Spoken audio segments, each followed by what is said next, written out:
In addition to being a husband and father to identical 6-year-old twin boys, Hakim is an executive career and leadership coach. Prior to launching his own coaching practice, he spent nearly 2 decades working with senior leaders developing professional and executive education programs at institutions such as the American Bar Association, Harvard Law School, and most recently, the University of Miami Law School. Throughout his career, he's been responsible for managing teams, big and small, international and domestic, always intimately involved in some aspect of coaching, advising, or professional development. Hakim is an NLP-certified executive coach who incorporates his own love of people and a rich experience into his commitment of raising the awareness of professionals to effectively lead themselves and others with clarity, confidence, and compassion. Everybody give a big warm welcome to my friend and yours, Hakim Lakhdar. Thanks, buddy. Thanks for having me. Welcome, man. We're just 2 dudes rapping right now. Yeah. B&I, about a year and a half ago. Yep. Yeah, we kind of both were going for the same position with the Yep. B&I. B&I is a business networking international group, and they pride themselves on having one industry, so you lock out your competition. We're both coaches with an overall reach of business coaching. But I think I liked you a lot, and I think that we just meshed, and you liked me a lot. We said, Same. You know what? Let's have a lane. I think we're stronger together. Yep. And I think not a lot of coaches, a lot of industries, a lot of people would do that. So that says a lot about your character. Yeah, thanks, man. Yeah. Well, it was obvious. The first time we met, I knew right away. I mean, there's plenty of business out there. And there was no doubt that, like you said, we'd be stronger together. And what I always loved was actually educating people about the distinction between what you did and what I did. Yeah. Because while there's overlap and it's very complementary, it's also quite different It too. is quite different, right? Yeah. Exactly. Especially when we were both really at the same starting point of our careers too, because although you have been coaching forever, Yeah. I guess I was a coach in real life. You know, as an executive, you lead people, but I sold a company back then about 6 months prior to that and just started this coaching career. And you had just left the security of an institution life to go out on your own with a high rope, you know, without any net. So we were both vulnerable. I think we both felt more secure with each other. Yeah. You know, so I think that had something to play with it too. Absolutely. No, I think, you know, and you appreciating what coaching is, me knowing what coaching is, we were sort of like peer coaching each other through that journey. And I think there was a lot of value to that, even though maybe you and I weren't just blasting referrals back and forth, like maybe some other people in the chapter were. The benefit that we got was actually the support that we were providing for one another on those early, you know, in those early days of the journey. Yeah. And really just comparing notes. I mean, look, the show is a slight edge advantage. When you go out on your own, you better find it. Yeah. You better find your advantage because there's a sea of coaches, and what's your jam, and who's your tribe, and we're trying to feel that out. Not having the longest runway with a family and twin boys and everything, I'm in a different position. My kids are grown. Yep. I had sold a company, so I had a couple of shekels, as they say, in the bank. But I created a ton of other roadblocks in my way because I have squirrel syndrome, shiny object syndrome. So I created my own. So I think we both had this mountain that we were climbing. And, being together gave us both like a sense of at least we're going the right direction. It might not be up. But even if you're on a mountain and you're going to the left or the right, as long as that one foot is going further than the other foot, you're heading up. It was forward. Yeah. It was forward. Yeah. You know, you hear about people talking about failing forward, and you know, I don't think there was any failure in our journey. I think it was all learning opportunities, all growth. But for me, the key was, again, like you said, I've been coaching my whole career. I mean, I was talking to someone the other day, and they asked me the question like, "Whoa, so when did you start coaching?" And I jokingly said, "When I was 7." You know, because I was always that guy. I was that kid. When someone got picked last for kickball, next thing I knew, I was saying, "Let me bow out this game. I'm going to walk the fence line with this guy." Have a conversation about how being picked last for kickball doesn't define you. But the reality is, even though you've been doing it for so long and you know it and it's what you love to do, there's the business side of it. Right. I mean, there's the inner work mindset shift that has to occur when you're salaried employee, a W-2 employee, and you all of a sudden decide you're going to go out and eat what you kill, and you've got to bring in the business. Yeah, and all you got is right. a limp string and hardly an arrow. Right. You're putting it together with gum and popsicle sticks. Right, and so when you said that story about 7 years old and doing that, I've always been an accountable person. I mean, I have made a lot of mistakes, but I've always been really good at accountability. So I remember, you took me right back. I mean, I was playing kickball. Remember that with rubber balls? They had that distinct sound, especially when they slammed you in the face. Yeah. I could still hear it ringing. But I said the F word. I dropped an F-bomb on the playground, on the diamond, and our coach was a woman, and she was maybe out there rounding some kids up or something. And I dropped an F-bomb. And, everybody, literally third grade. And everybody was like, whoa, we're going to tell Miss whatever, Mrs. Johnson. And she came up, and I stepped right out, and I told her. I said, I just said the F word. I said. And she said, get back in line. That's all. But I was like, Yeah, you owned it. I was like, yeah, man, you're going to snitch on me. Mm-hmm. Hold my beer. Yep. Right. And then I just loved that nothing ever happened. Yeah. Well, there's something to be said for that, because, I think even as a lesson for life or a lesson for leaders, if you're not being truthful, if you're not being honest, if you're not being authentic, and you're trying to recreate your reality, your image, your persona constantly, people aren't going to trust you. No, that's where the authenticity comes from. Yeah. When you're authentic. So let's start over from the beginning, because you got a very colorful path to coaching. Yeah. Before you got into coaching as a profession, just rattle off some of the things, because this is your slight advantage, that you've been in some really unique spots. Not a lot of people can say it, and some of them are some of my favorite things. Yeah. I always wanted to be the unknown. Lee Majors? Not in $6 Million Man, but the one after it. I won't steal your thunder, but you know what I'm talking about probably. Tell us about some of that unique travel and work that you did. Yeah, no, I've had the good fortune of living many lives.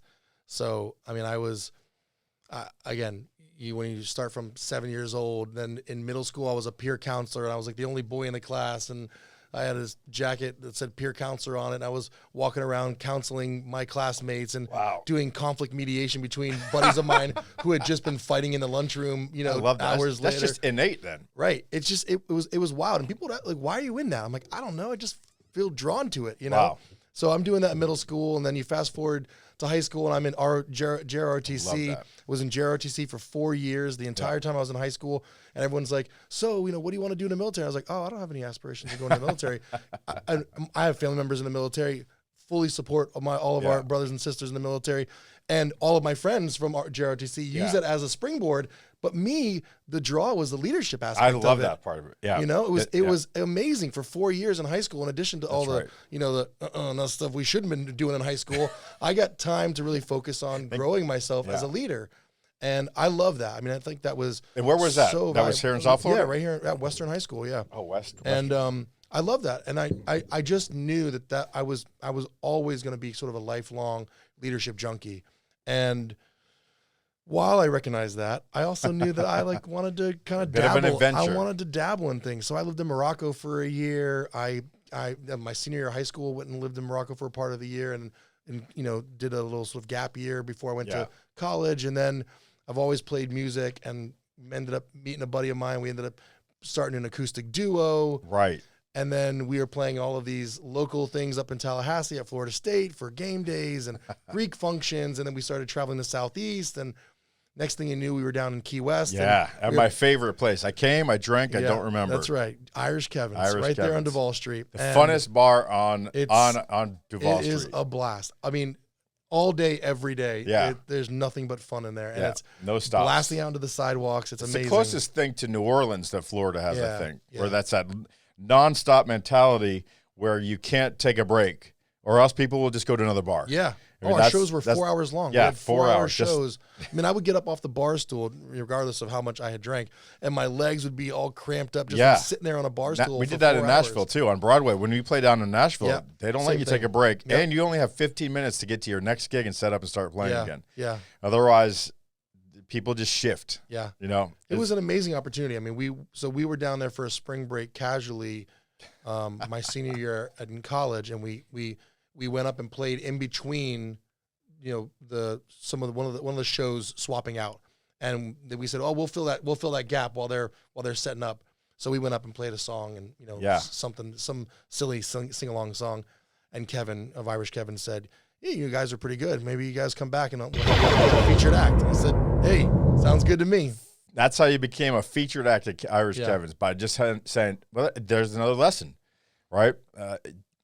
While they're setting up, you saw an opportunity. Yeah. Not only I'm sure you didn't do it for a job. I don't think you're like, no. I'd like some stage time. I like some spotlight, and I want to entertain. Get up there and not asking for anything. Just get up there and play, and bam. Yeah. And how long did that last for now? Seize your moment. That lasted forever, didn't it? Well, we were there for a few months. I mean, we had the option of staying there longer term. Yeah. But then the day that he offered us a full-time gig was the day I was admitted to a master's PhD program in Indiana. Oh boy. So all of a sudden I'm juggling, okay, the professional side of me, back to real world, the professional side of me, and the entertainment side of me. So I said, okay, look, I can always play music. Let's go to grad school. So I went to grad school in Indiana. Wow. But then when I came back, I still had that bug. And I said, yeah, man, am I going to go back down to Irish Kevin's and play music? Or, you know what? Maybe I'll try my hand at acting. In Miami. Yeah.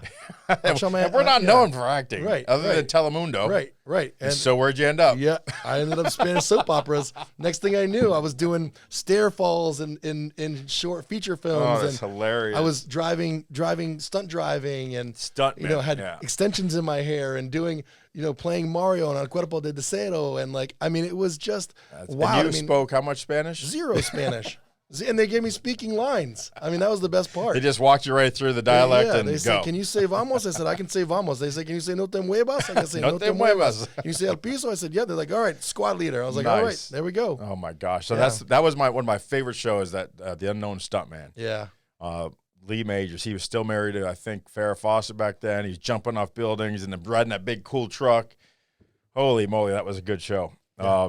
Guess what I started doing? Jumping off my roof with the sheet. Yep.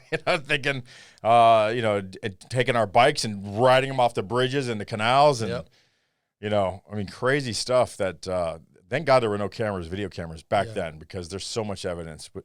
They call evidence nowadays. Yeah. Evidence of ignorance. I was old enough. I was also old enough at that age when I was doing stunts to recognize that my body had a very short shelf life, and that if I were to continue doing this, I wasn't going to make it.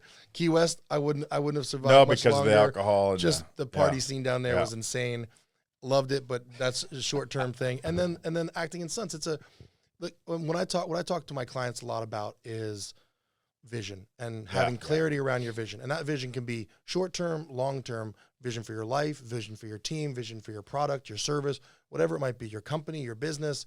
And my vision, the things I was doing were for fun. They were for experience. They were for exposure. Yeah. They were for growth and expansion, but they weren't in service of my vision. My vision was being a family man, was being a husband, was being a father, was creating a stable life and community that we could grow up in. And I guess, the smart thing is that you did it before you had the family. Now, right. You see a lot of this where you especially in Key West, where I have so much experience, spent years there, where you meet these guys and they come off stage, and being a drummer, I'm magnetically drawn to these, and you get in a conversation. They're like, yeah, my family is up in Tampa, and it's like, I could see coming to Key West to make a lot of money working, but you're working on tips. Yeah. Where's your family, man? Where's your head?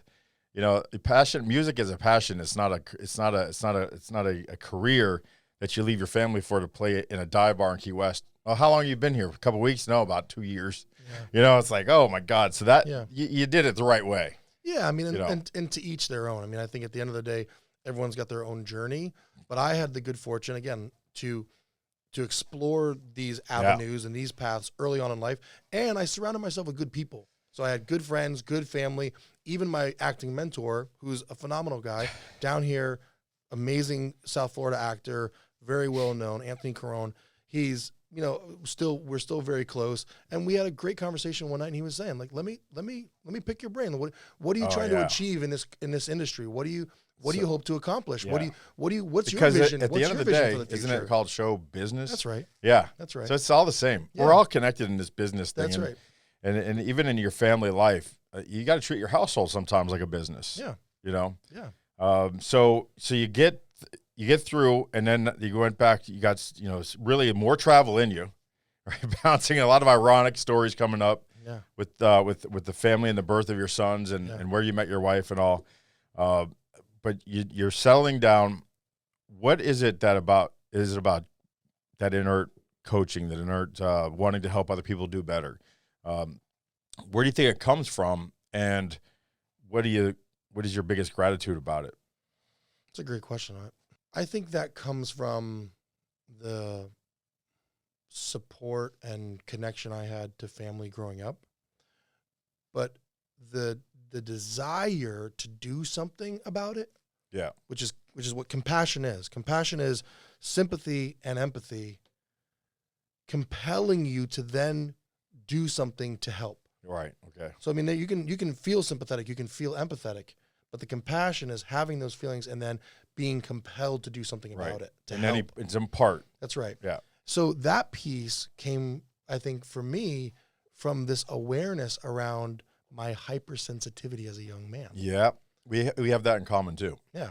I mean, that for me was a shortcoming much of my life. I saw that as a fault. Don't be so sensitive. Yeah. You're so sensitive. I still have that. Yeah. Yeah. And I looked at that. I had to look at that and sort of, the cave you fear holds the treasure you seek kind of thing. I had to do some of that shadow work and figure out, why was this such a trigger for me? Why was I so bothered by being so sensitive? And then I realized that sensitivity actually, when managed properly and in the right environment, was a superpower, was truly something that allowed me to connect. Yeah. Yeah. It was a slight edge. Yeah. More than a slight edge in what I do. It allowed me to have access to people. But until you harnessed it, that's right. It wasn't an advantage. That's right. It's a disadvantage. It was. Yeah. It was. Detriment. Yeah. It was a vulnerability. But when you learn how to take those weaknesses and overcome them, and then you get a couple things with that. First, you get to grow, but also you get the right to tell other people how you did it. You can't tell them how they can do it, but you can now say, I've been there. So there's the empathy. And then you're connecting, and the authenticity.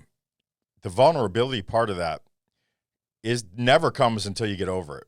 You never see somebody vulnerable about their shortcomings until they overcome them or know how to harness them. And we slip back into those shortcomings. But when you've overcome them or come up with a system or worked really hard for months or years to overcome them, it's a lot easier to be vulnerable about admitting those things. Mm-hmm. So I think that gives you a lot more of that authenticity and credibility to lead, because you can't lead without a blemish. You got to be worn, tested, battle tested to lead. Thank you. And I think that it's widely, or should be widely understood, that leaders can only take their teams as far as they're willing to go, as far as they've taken themselves. And the same is true about coaches. You know that. I mean, we take people to where we've been ourselves. Right. And we can only go as far as we've allowed ourselves to go. So if we're holding back, if we're not allowing ourselves to lean into the process and to really embrace that work, we're not going to be effective in leading others through that. No, because there's nothing there's no stories there. Yeah. I mean, the best way to lead people and to teach a lesson or to teach any new skill is through stories. Yeah. And if you don't have any stories, firsthand knowledge of stuff that happened or ways you've overcome things, that's a tough road. You're going to have a hard time having people follow you. So what's next? What's next for Hakim? What's next? How's the family unit handling this transition onto your own, because you're home now all the time? Sometimes you travel. I know you've been to England recently. That was a trip. Tell us a little bit about that. Yeah. And then how's that support system there? Yeah, no, my wife has been fantastic. I mean, she and I, from our early days of dating, have always been incredibly effective in our communication. Yeah. Communication is key for me. I probably bang her over the head with that, constantly. And I think she understands why. It comes from a place of love and a place of transparency and again, of planning and partnership and all of that. So when I was making the decision to eventually transition and build a career around a business I was going to have to build from the ground up. Yeah. We had a conversation, and she had been home with the boys for a long time. Obviously, she was a professional before then, She right? was, yeah. She was an admissions professional at a law school up in New England where she and I met and had the boys.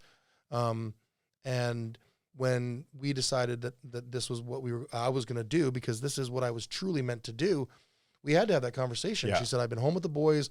We've navigated this challenging few years of the pandemic. I'm ready to go back to work. Why don't I go back to work for a little bit? I'll take care of things like the benefits and health insurance and all that stuff that you're leaving behind to start your business.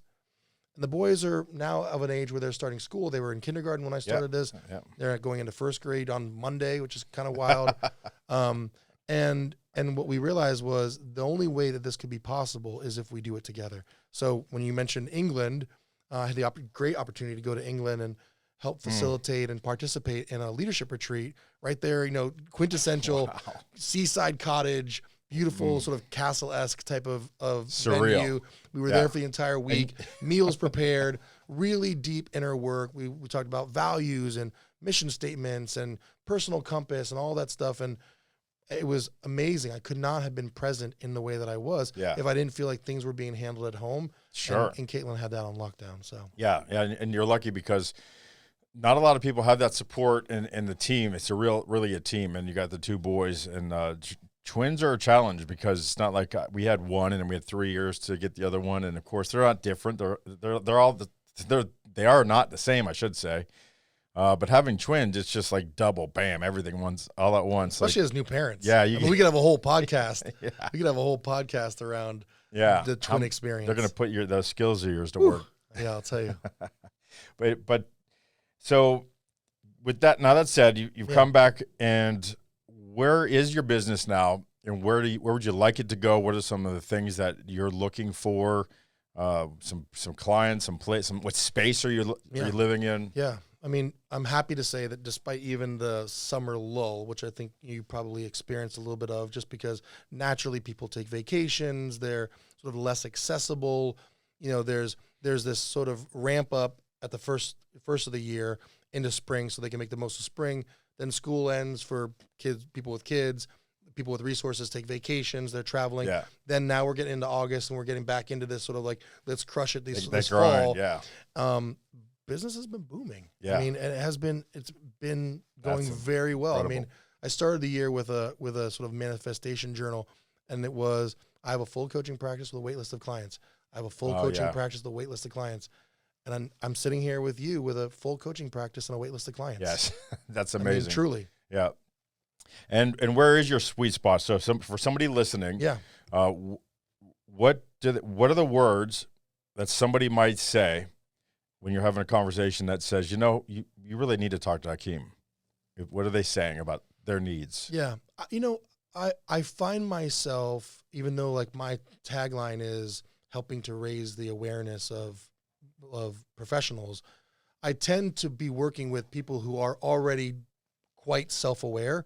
Right. They're already aware. They're committed to that process. They're committed to developing themselves, to improving themselves. They're either leaders already or they're aspiring leaders. Right. And what they're often talking about, if you overhear someone having a conversation, they're talking about how they want to be better.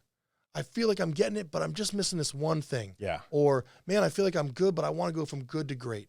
Or there's something. It might be a good book, right? It's a great book. Thank you, Jim Collins. But I think there is something about their journey that they have gotten to a place where they've kind of plateaued a little bit. Okay. And that could be financially, but most of the time it's on this journey of self-actualization. Yeah. Where they're trying to better themselves. There's that Maslow's hierarchy of needs. You get to the very top of that pyramid, and self-actualization. People think once you get to the top, you've reached the top, and then you get your bag of like gold coins or something. That's not how it works. Right. You get to the top, it's a mountain with no top. Right. This personal development, this leadership journey that we're all on in life, it's a constant. It's a constant. So I think there's process. A lot of benefits to working with that kind of people, because a lot of people like the startup coach or the entrepreneur-minded person who just started their own business. But a lot of those people don't realize how much work it takes, not only to be a leader and to put the time in, put the energy in, but also to listen to direction. and you say, I'm going to tell you some things that successful people do. I'm going to give you some things to read, and if they don't do it, it's hard. So when you have somebody who's plateaued, it shows that they've got to that plateau. They understand the grind. They understand the cost. And so I would imagine that those kind of clients would be more prone to listening to advice or following direction. Yeah, they are. I mean, and look, this isn't to say that I'm not willing to have conversations with people who may not know that they need a coach. But if you think about it, just sort of in a matter of common sense, those people aren't the ones running looking for a coach because they don't even know that they don't know what they don't know. That's right. Yeah. But I have found myself in conversation casually with someone. I'm just kind of like, oh, you need a coach, and just as sort of like a friendly jab, and then yeah, and all of a sudden there's kind of like, what does that mean? And then I'll ask some sort of casually challenging questions, depending on the situation, and they'll realize, wow, I never really thought about that, and that's what it is. It's about changing perspective. It's about exploring new ways of doing things. And some leaders are really, really good at leading, but they've gotten to a place where they need some new ideas. They need to be challenged. Who's going to challenge them? Right. That's the thing. That's the fun in life, the challenge. Nobody cares about accomplishments. I mean, individually, everyone wants to see people accomplish. But in reality, the accomplishment, it means it's over. And then the human condition isn't prone or built for being over. It likes to be challenged. So when you don't have a challenge in front of you, after 10 minutes of accomplishing whatever it is, you're looking for another challenge if you're healthy, and you want to have that mindset. So you can work with people nationally over Zoom. Mm-hmm. You're in person. You're down here in South Florida. Yeah. I have a lot of international clients. Yep. I think, go back to your other point too. People ask me often, well, why would you choose to work with senior professionals? And when I was at Harvard Law School, we were doing executive education for a lot of these senior lawyers who were coming in from around the world. And I'd watch them sit in the seat. They're just people. One, they're just people. And two, they were having a lot of these aha, mind-blowing light bulb moments themselves, and they're quite accomplished. They're senior leaders who have been in the industry or in their positions for a long time, and very basic things are being introduced in a different way, and all of a sudden their minds are blown.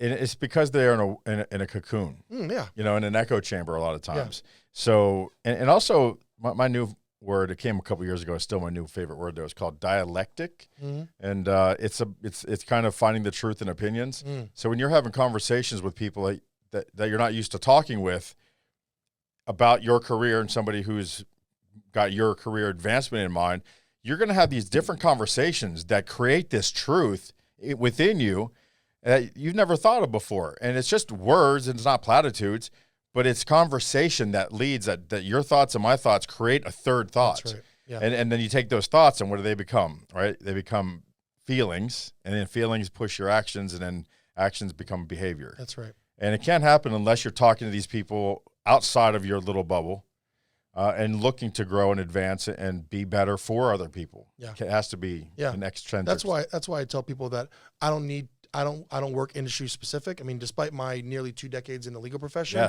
working with lawyers, part of the reason why I launched my business was so I could have access and other professionals could have access to me that weren't only in the legal profession, because I don't need to know your industry to help you as a coach. Right. I don't even need to be at your level or have been in your role to still know how to have a conversation with you that's going to spark questions and conversation that are going to lead you to a new perspective and a new approach and expansion and understanding. So do you think that's one of your superpowers, is understanding how to ask good open-ended questions that create those sparks? Yeah, and it comes from sensitivity. I mean, the sensitivity piece is another way of saying that is receptivity. I mean, because I'm receptive to, you know what, I don't feel like he's actually sharing with me how he actually feels, or she's holding back. I'm going to ask a question that's going to uncover that. Yeah. It's a challenging question. It's an uncomfortable question, but guess what? I love those. On the other side of that is gold. Yeah. Pure that's gold. Where it is. That's where it is. And being able to ask those questions requires a level of sort of like X-ray vision. Yeah. And sensitivity to the person that you're sitting in front of, to then say, look, I love you. I care about you. I'm here to help you. Yeah. Let's get to the bottom of this. And how do people get a hold of you? You can find me on LinkedIn. I have a lot of great connections on LinkedIn. Yeah. So anytime on LinkedIn, Hakim Lakhdar. But you can email me at hakim@lakhdarcoaching.com. Yeah, we'll put all that stuff of course. in the descriptions and everything. And I'm out and about. I mean, I try to do as much as I can outside the home. I love my boys. I love my wife. But it's nice to get out of the house every now and then. Coming here in the studio. Especially when you're working from home. And most of my clients are remote. So I'm doing a lot of my coaching via Zoom. Zoom. It's become a pejorative. Zoom. Well, it's funny, and you've heard me make this joke, but I often tell people that when I first started coaching prior to the pandemic, if I had told someone, "Oh, sorry, I'm not going to be able to meet up with you today. I'm going to send you a Zoom link," they would have been like, "What am I paying you for? Right? What the heck? What am I paying you for?" It's versus funny now, how fast it's if I were to tell someone, "Hey, you got to put pants on, you got to come see me," they'd be like, "Oh man, that's going to take half an hour I'll pay there, double, half not an hour to. back. Just send me a Zoom link." Right. And fortunately, Zoom has created an opportunity for me to connect with people in my network, clients all over the world, and it can still be quite powerful. But there's no it's replacing. nice to have both. Yeah, there's no replacing in person. Yeah, and I'm glad that you came in the studio because we're having. I think I've had my fourth show, only one on Zoom. Yeah. Which and I have a couple lined up. They're just getting out rolling. This is episode number 4. So of course they're going to be heavily Zoom going forward, or not Zoom, but online. Yeah. But I cherish the in studio. So same. So thank you very much. Thank you, buddy. That's it. That's all we're gonna give you today of Hakim. I'm sure he'll be back again to talk about more of his slight edge advantage, and we welcome you to check out all of our other episodes, all 3 other episodes right now. But by the time you see this, hopefully there's 50 or 100. We've got some really, really cool guests coming up in the future. Like it, subscribe, share, comment. I need to know what your slight advantage is. Let us know in the comments. Let us know what you liked about this, and reach out to Hakim immediately if you need help with your leadership skills.